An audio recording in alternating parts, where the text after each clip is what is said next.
Imagine a world where the most important person in the government is not in charge of money or war but is in charge of how lonely you feel.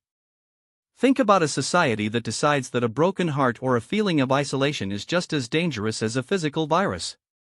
In this world, the government does not look at a list of numbers to see how much people are working but instead looks at how many people have someone to talk to. This sounds like a dream or a story from a book, but it is a way to help us look at a very real and deep pain in our modern life. We live in a time where we are more connected through our phones than ever before, yet we feel more alone than any generation in history.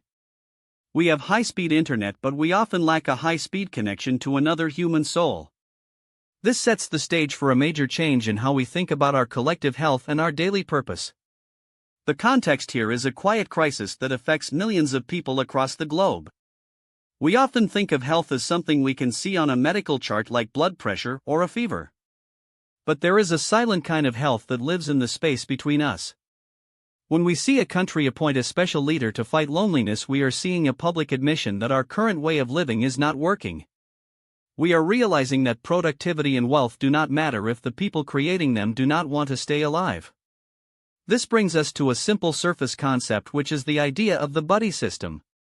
We remember this from when we were children on school trips. You were told to hold someone's hand and make sure they did not get lost. As adults, we have replaced this with a system where everyone is an island. We are told to be independent and strong.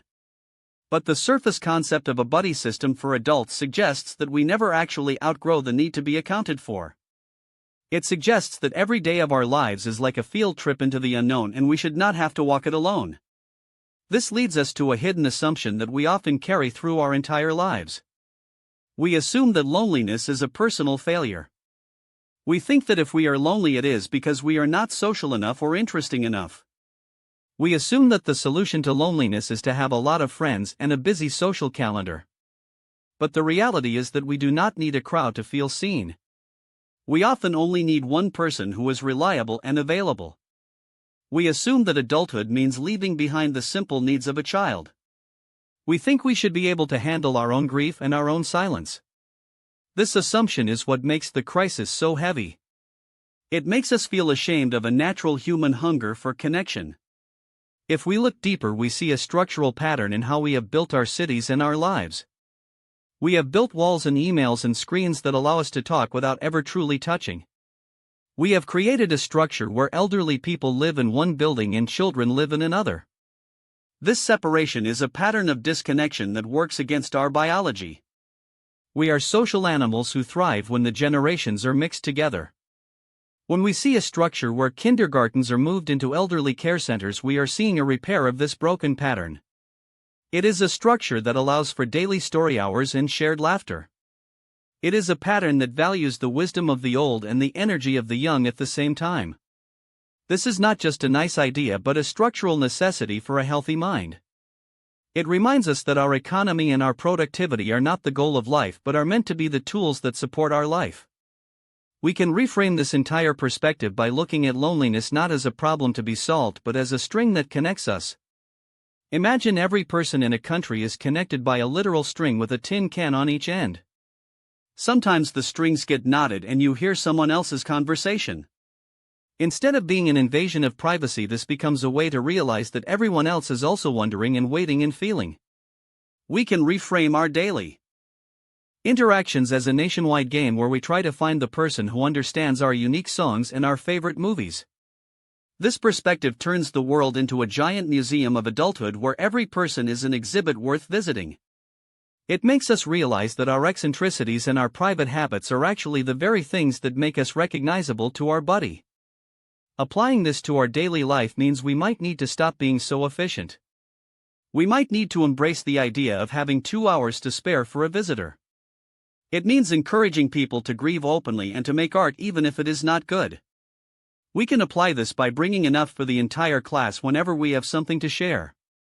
We can start to see our neighbors not as strangers but as people who might be waiting for the tin can on their windowsill to rattle. It is about realizing that the fabric of a society is made of these small and fragile threads of attention. We might find that when we focus on the mystery of other people, we forget about our own desire to disappear. We become like the person who is nervous about a crush and cannot wait to find out what happens next. This sense of wonder is a powerful medicine against despair. If we look at our surroundings, we can see opportunities for this everywhere. We can see it in the way we choose to spend our Saturdays or the way we prefer our tea. We can find it in a walk through a garden in the rain. These small moments of presence are the building of the string. When we allow ourselves to wonder about others, we are participating in a communal life that is bigger than our own worries.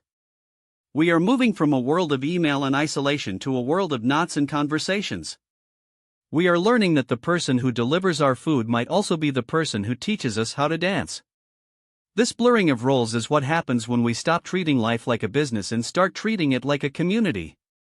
We see that even the leaders of this movement are just as human and just as nervous as the rest of us. They also have crushes and they also stumble when they speak. This humanizes our struggles and makes the goal of connection feel reachable.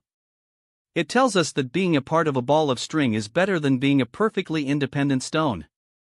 We can begin to value the fading fabric of a conversation more than a clean inbox. We can realize that everyone is on the edge of their seats waiting for a sign that they are not alone. This collective waiting is a form of hope. It is a reason to stay and see what the next day brings.